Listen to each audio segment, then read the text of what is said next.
반갑습니다. 부동산 온라운드 플레이어 랜드마크입니다. 부산 재건축 랜드마크인 삼익비치 분석을 시작하도록 하겠습니다. 부산 재건축 대장인 삼익비치가 과도한 분담금으로 인해서 연일 화제의 중심에 서 있습니다. 왜 이렇게 분담금이 많이 나왔을까? 그리고 앞으로 삼익비치의 미래는 어떻게 될 것인가에 대해서 오늘 객관적인 분석을 해보려고 합니다. 삼익비치에 관심 있었던 분들은 잘 들어주시면 도움이 되실 거라 생각을 합니다. 이런 재건축 분담금으로 인해서 문제시 됐었던 과거 사례를 살펴보면요, 서울 같은 경우에는 용산구 원효 4가에 위치한 산호 아파트를 예로 들 수 있습니다. 당시 과도한 분담금 문제로 인해서 사업이 좌초될 위기를 겪었거든요. 당시 전용 113제곱미터를 선택을 하면 약 7억 2천만 원의 분담금을 내야 했고, 조합원들의 격렬한 반대에 부딪히면서 사업 시행 계획안이 한 차례 부결되기도 했습니다. 남구 일원동에 위치한 개포 한신의 경우에는 조합원 분양가가 평당 6천만 원을 넘어섰고요. 추후 재건축 초과이익 환수까지 고려해서 지금 현금 청산을 고민하는 조합원이 늘었다고 합니다. 제 생각에는 삼익비치 같은 경우 과거에 저가로 매수한 분들 같은 경우에는 사실 별 문제가 없어요. 그러나 최근 과도한 부동산 상승장에 지금 감정가보다 상당히 비싼 돈을 주고 매수를 한 조합원들 같은 경우에는 사실 좀 고민이 많을 것 같아요. 개요를 살펴보면은 주소는 부산광역시 수영구 광안해변로 100, 세대수는 3060세대고요. 동은 33개동 12층입니다. 입주일은 1979년 10월, 45년 차의 아파트입니다. 지금 제가 말씀드린 거는 지금 현재의 모습이고요. 앞으로는 그랑자의 더비치라는 이름으로 새로 태어납니다. 아파트 스펙을 보면은 지하 3층부터 지상 60층까지 있고요. 12개 동, 테라스 하우스 5개 동, 세대수는 약 3,200세대, 용적률은 294.98%, 건폐율은 17.77%고요. 조합은 2024년 착공을 해서 2029년 준공을 목표로 하고 있습니다. 현재 진행 단계를 살펴보면요, 2005년 12월에 정비예정구역 지정 및 추진위를 구성했고요. 2014년 5월에는 정비계획 수립 및 정비구역을 지정했습니다. 16년 7월에는 조합 설립 인가를 했고요. 같은 해 12월에는 GS건설로 시공사 선정을 마쳤고 22년 10월에 사업시행 인가를 했고요. 그리고 올해 23년 2월에 조합원 분양 신청을 하고 있는 상태입니다. 앞으로 남은 거는 관리처분 계획인가, 그 다음에 착공을 하고요. 준공, 이렇게 크게 세 가지가 남았는데, 관리처분 계획을 예상을 한다면요, 24년 9월이고요. 그리고 같은 해 11월에 착공에 들어가서 29년 준공을 계획을 하고 있습니다. 조합원 분양가를 살펴보면은 한 평당 4,500만 원이고 일반 분양가는 평당 4,900만 원입니다. 서울 둔촌주공 같은 경우에는 평당 3,829만 원이고 마포 더 클래시 같은 경우에는 4,013만 원이었어요. 지금 현재 삼익비치 같은 경우에는 이들보다도 더 비싼 수준입니다. 불과 얼마 전에 분양한 비슷한 입지의 남천자이 같은 경우에는 조합원 분양가는 평당 1,775만 원이었고 일반 분양가는 평당 약 3천만 원이었습니다. 삼익비치와 남천자이를 비교를 해본다면 조합원 분양가는 약 2.5배 정도 비싸졌고 일반 분양가는 약 1.6배 정도 비싸졌습니다. 그러나 제 생각에는 단순히 금액적인 부분만 비교를 한다면 약간 오류에 빠질 수 있기 때문에 내용적인 부분을 살펴봐야 된다라고 생각을 합니다. 왜냐하면 남천자이 같은 경우에는 고급화를 진행하지 않은 아파트예요.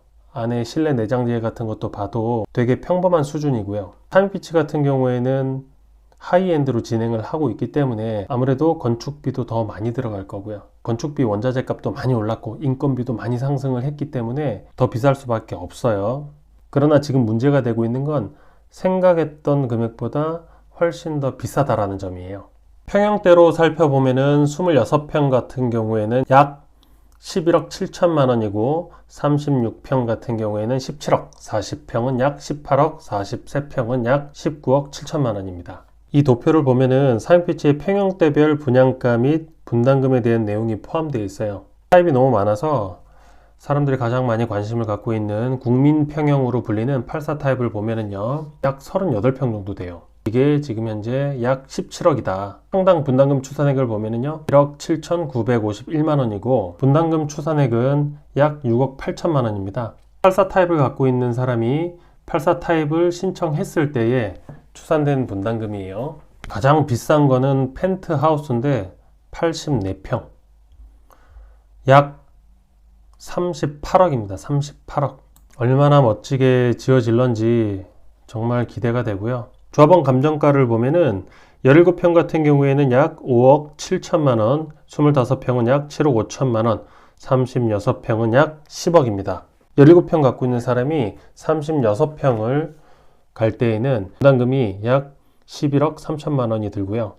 25평이 36평으로 갈 때는 약 9억 5천만 원, 36평이 36평, 아까 말씀드린 84 타입이 같은 84 타입을 갈 때에는 약 7억 원 정도 분담금이 발생을 합니다. 분담금 인상 요인을 살펴보면은 첫 번째로는 건설 자재비가 인상을 했기 때문이에요. 건설 공사비 지수를 살펴보면은 2년 만에 24%가 올랐고요. 올해 레미콘 단가는 지난해 대비해서 10.4%가 올랐습니다. 다가오는 5월에도 인상이 예고돼 있어서 이와 함께 시멘트와 철근 가격도 재차 지금 들썩이고 있는 상황이라고 합니다. 두 번째로는 금융비가 급등했다. 한국은행 기준금리도 연 3.5%에 달하고요. 이렇듯 건설 자재비와 금융비 급등으로 인해서 사업비 규모가 확대될 수밖에 없다. 그리고 세 번째는 1:1 재건축으로 인한 일반 분양분 부족으로 인한 사업성 악화입니다. 지금 현재 3060세대에서 3200세대로 기존 대비 약 140세대 증가했다. 굉장히 적은 양이죠. 그래서 일반 분양분이 굉장히 부족하기 때문에 분담금이 많이 나올 수밖에 없다. 그리고 향후 공사비 인상분이 반영이 된다면은 분담금은 더 오를 수가 있어요. 특히 부동산 상승장에 감정가보다 훨씬 비싸게 매수했던 일부 조합원들 같은 경우에는 조합원 분양가가 지나치게 높은 점과 감정가가 생각보다 낮아서 지금 반발을 굉장히 하고 있는 상황이라고 해요. 현금 흐름이 원활하고 여유가 있는 분들 같은 경우에는 사실 그래도 버틸 수가 있거든요. 근데 이건 역시 연끌로 비싸게 매수했던 분들 같은 경우에는 날벼락도 이런 날벼락이 또 있을까 싶은 마음이 들 것 같아요.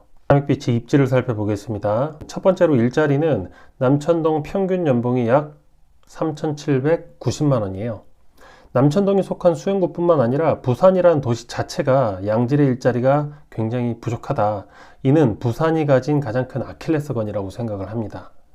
도시가 성장하려면은 인구가 늘어야 되고요. 그로 인해 소비도 자연스럽게 늘어나게 되죠. 이런 것들로 인해서 모든 경제가 선순환이 됩니다. 그러나 부산은 양질 일자리 부족으로 인해서 청년층들이 지속적으로 수도권으로 유출되고 있고요. 그로 인해 부산 인구는 다른 광역시들에 비해서 아주 가파르게 줄어들고 있는 상황입니다. 인구가 줄고 일자리가 부족한 부산의 미래를 지금 상황으로 짐작해서 부정적으로만 예단할 수는 없지만 대다수의 대한민국 국민들의 자산 중 70% 이상이 부동산에 몰빵되어 있다시피 형성되어 있습니다.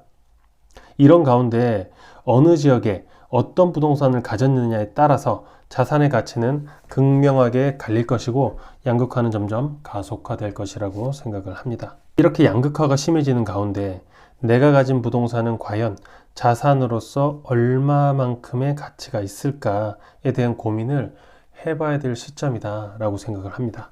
두 번째로 역세권 여부를 살펴볼게요. 상익비치에서 남천역까지 도보로 약 11분 정도 소요가 됩니다. 물론 이 정도 거리는 역세권이라고 볼 수는 없어요. 그러나 가끔씩 이용을 하기에는 그래도 무난하다 라고 생각을 합니다. 세 번째 초품화 여부를 살펴보면은 상익비치 바로 앞에 광남초등학교가 있습니다. 가장 가까운 동에서는 약 1, 2분 정도? 근데 이런 끝동 같은 경우에는 아무래도 더 걸리겠죠. 그래도 이 정도면 초품화입니다. 학원은 아파트 단지와 근거리 위치해 있고요.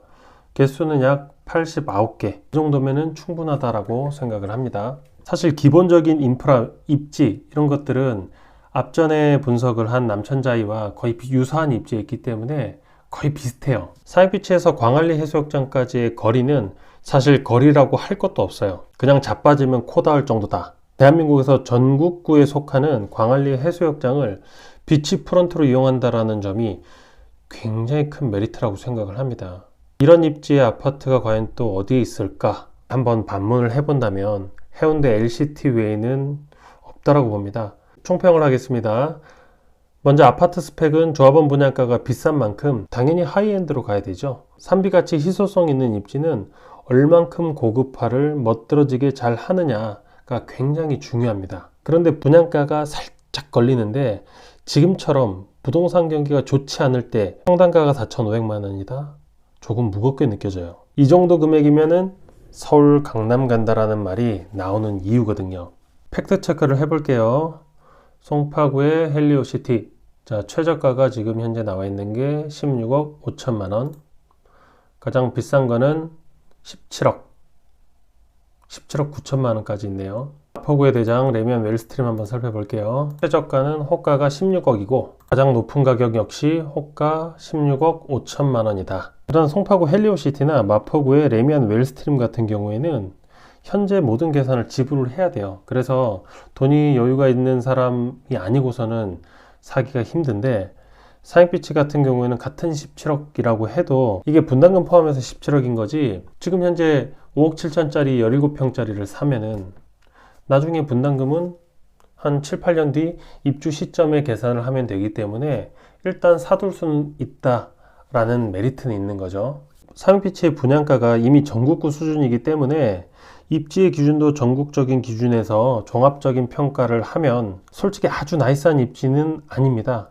단지 땅의 가치인 희소성으로 접근을 한다면 이런 입지에 이런 대단지 아파트가 또 나올 수 있을까를 반문해 본다면 이곳은 분명 가치 있는 곳은 맞다라고 생각을 합니다. 그렇다면 전국적으로 유명한 광안리 해수욕장을 비치프론트로 둔 삼익비치의 라이벌은 누구일까? 제가 한 땀 한 땀 직접 만든 표입니다. 우선 삼익비치와 비교선상에 놓고 볼 수 있는 아파트가 근거리에 있는 용호동 W예요. 용호동 W 같은 경우도 부산을 상징하는 곳 중 하나가 돼버렸죠. 근데 보면은 대다수의 평형대에서 삼익비치보다 한 수 아래다라는 게 실거래가로 확인되고 있습니다. 그리고 W에는 없는 10평대에서 20평대 같은 경우에는 비교 대상군을 찾아보니까 20평 후반대 같은 경우에는 3호 가든, 20평 중반대는 수영현대, 10평대는 유비치가 있는데 타 삼익비치보다는 가격이 낮아요. 명실상부 삼익비치는 전 평형대에서 부산의 최고가 아파트다라는 것을 입증을 했습니다. 단 하나, 50평대 같은 경우에는 LCT가 더 비싸죠. 그렇기 때문에 삼익비치의 라이벌은 해운대 LCT밖에 없다고 판단을 하고 있어요. 몇 년 후에 삼익비치가 재건축을 해서 그랑자에 더 비치가 된다면 LCT와 정말 용호상박을 이룰 거라고 생각을 합니다. 단, 초대형 평형대로만 구성된 LCT와 소형, 중형 및 대형으로 다양한 평형대를 갖춘 삼익비치 중에서 고급 아파트의 그런 느낌적인 느낌은 LCT를 이기기 어렵다고 생각을 합니다. 마지막으로 삼익비치의 투자 가치 및 미래 가치는 어떠할까? 현 시점에서 삼익비치를 투자 가치적인 면에서 선택하는 것은 저는 맞지 않다고 판단을 해요. 그러나 미래 가치를 본다면 충분히 좋은 선택이다 라고 볼 수 있어요. 제법 큰 돈이 오랜 시간 묶일 수가 있기 때문에 연끌 매수는 절대 하면 안 된다라고 조언을 해드리고, 예전부터 낮은 분양가로 매수해서 살았던 분들이나 자금의 여유가 있는 분들에 한해서 장기적으로 땅의 희소성을 보고 묻어둔다고 생각을 하면은 추후엔 충분히 값어치를 할 것으로 생각을 합니다. 삼익비치가 부산을 넘어서 전국구가 아파트가 되길 응원하며 오늘 영상 이것으로 마치겠습니다. 감사합니다.